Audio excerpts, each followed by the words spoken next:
Yeah, it's exciting to be back here and to be testing myself on the roads that really gave me my identity as a rider.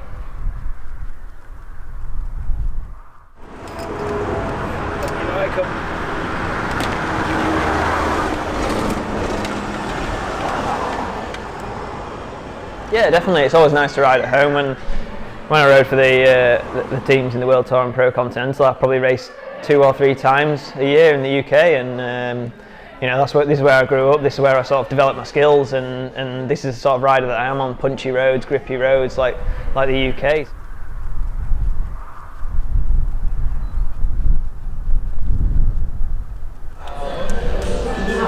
The stuff in here is unbelievable. What is it? Like the old ski, like that was like brand new at the time. Great. Look at that. It'd be worth a fortune if you had them now.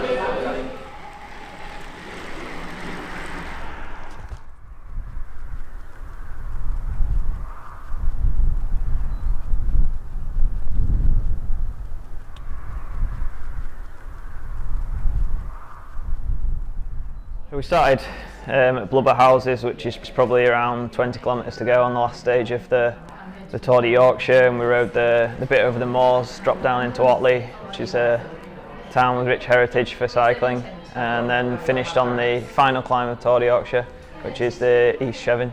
It's a pretty tough climb. It's probably around just over 5 minutes of climbing, but quite steep. I think it averages 10 or 11%, and obviously it brings you out at the top of the hill, and then it's mainly downhill with a few little kicks into Leeds. So it's definitely sort of the last chance to give it a good go before the final if you want to try and get rid of someone.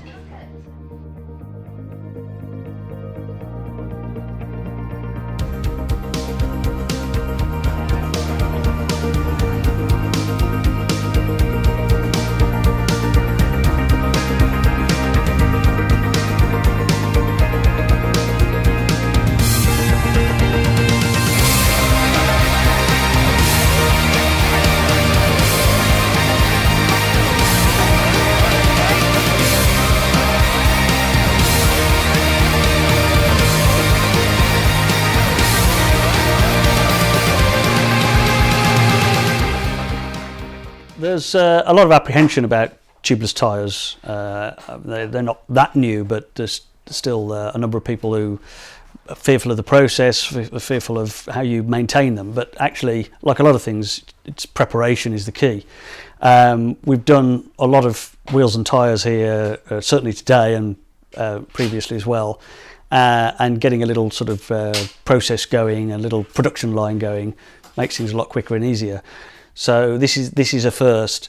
The other teams have sort of dabbled with it for a while, and it's still, while it's been an emergent technology, and obviously in the road race scene, you know, the tub has been seen as the way to go for many years. So, but this is really kind of putting the whole tubeless concept out there in a big way, because it's, whereas perhaps that might have been used selectively in certain races, such as the Rutland City Classic race with its off-road sections, where the advantages of tubeless are quite obvious.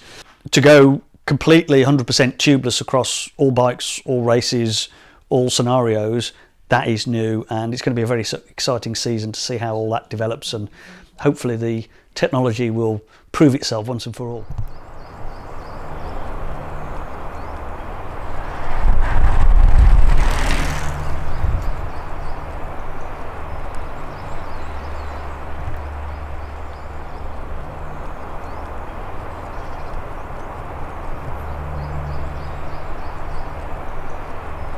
So we've done about 45, 50k, about an hour and 45, hour and 50, but it's a good hour and 50, so lots of hills, and it's pretty road around here, so it's my usual kind of coffee stop. It's the best coffee around.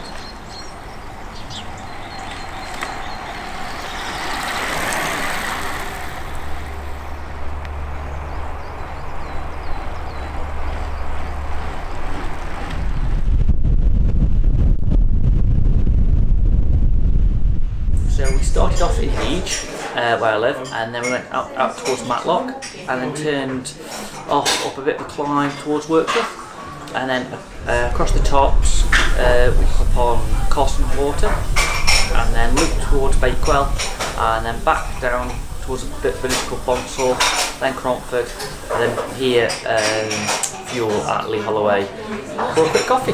Cheers, thank you.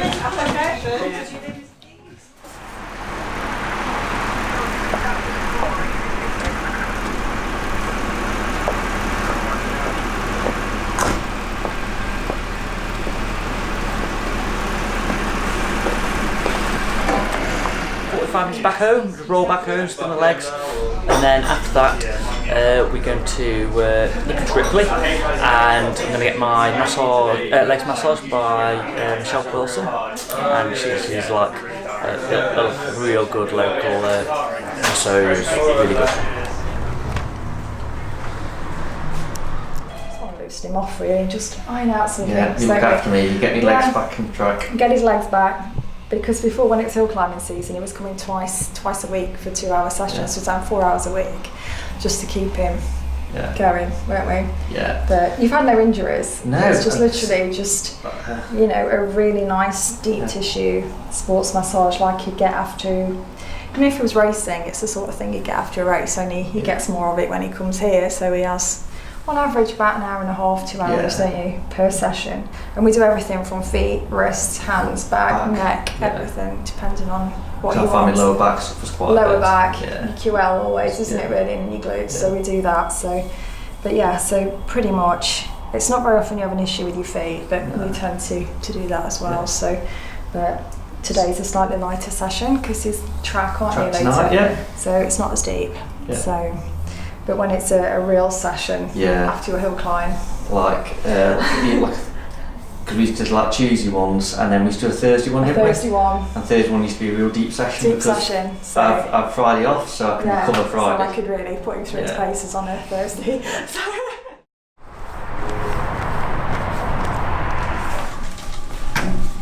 That's mine. At Derby Track League, we're just about to go up and do the warm-up. So this kind of finishes my day off. So I've been out this morning, a couple of hours, coffee, and then massage, and then this in the evening.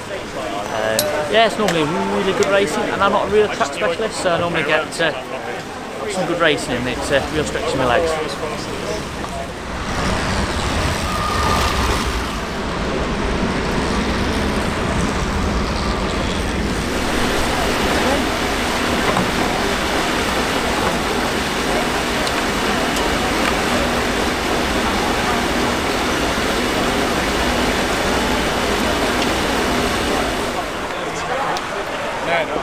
Yeah, red on the rail, keep in.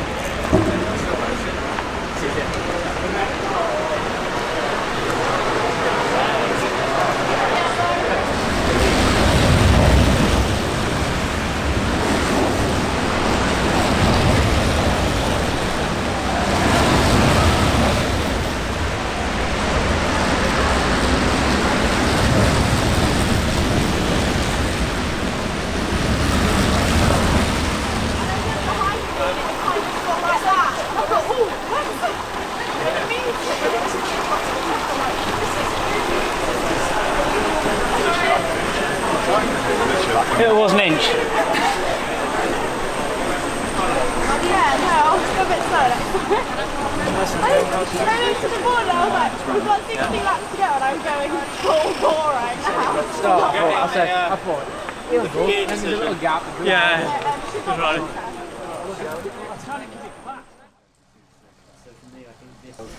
Tim's been brilliant.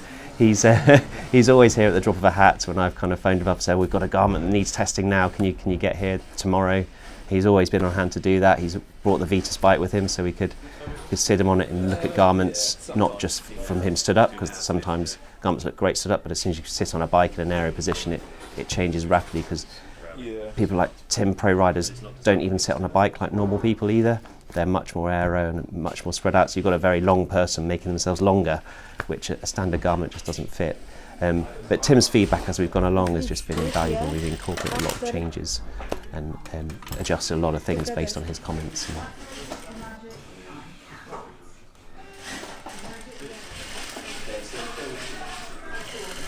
from there. It's incredible to see how it's developed, because it's gone from literally fitting from here and here with a massive gap in between to fitting perfectly. So it's been really cool to see that, because as a rider you think you get the kit and you sort of don't even give it a second thought of where it comes from. So to see how much effort goes into just producing the kit to actually fit is really, really cool to see, and to see how hard the guys at Presca work is just fantastic.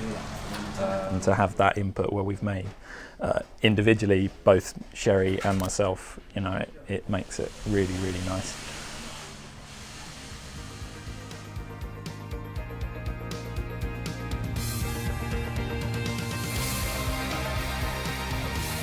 In a UK season, you've literally got 4, 5, 6 months to go. If you don't get a grip with the racing, you're going to miss it.